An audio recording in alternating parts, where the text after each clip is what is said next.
Thank you for joining us today at Miniature Wargaming Labs. Today we'll be looking at Brigade Games DEA Agents Set 2.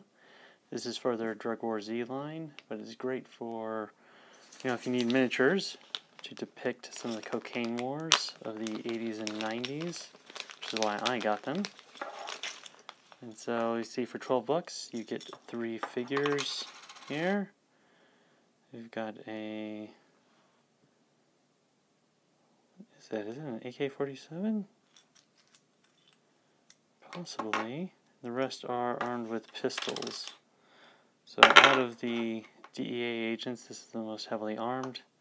Looks like he's going a little native there. But these guys really fit the 80s look. Mustaches, big combed over hair,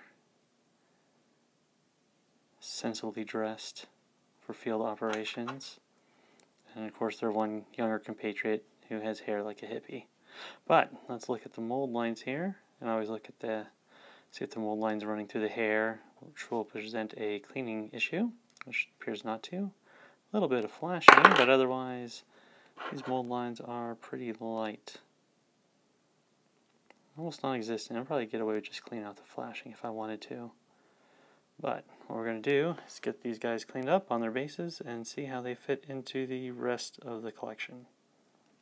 So I have the undercover DEA agents mounted up on their bases.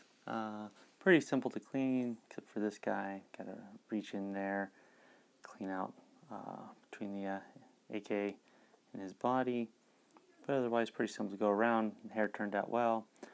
Biggest issue is the slots don't fit the bases all the way, which means I'll have to plug those before I do the basing.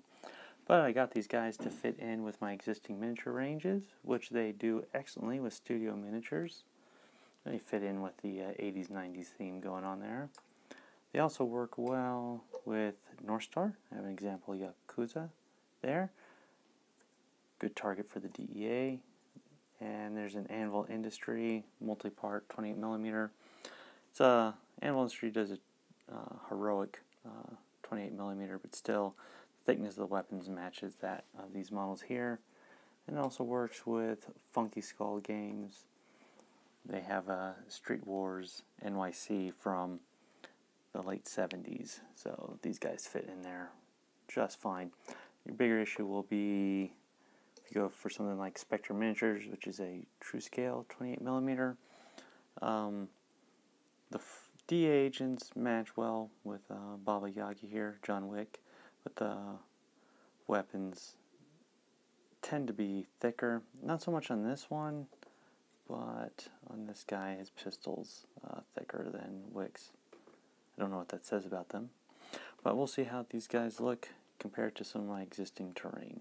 So I have my DEA agents on the table there, and I have them on 2 of my terrain tiles with Marvel Crisis Protocol terrain around them. So the bodega, trash can, the lamppost, and one of the cars.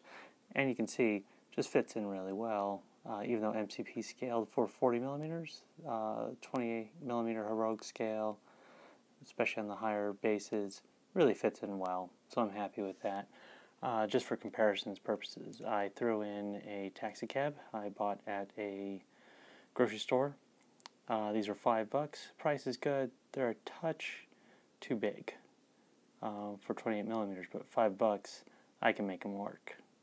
So these models, they fit in with my terrain. They really expand the variety of my existing collection, and at $4 a piece, I find them a definite buy if you're doing anything military police related gaming for North or South America, potentially Europe. At that price, good buy. Well, thank you for joining us at Miniature Wargaming Labs, and we'll see you next time. Pew, pew, pew.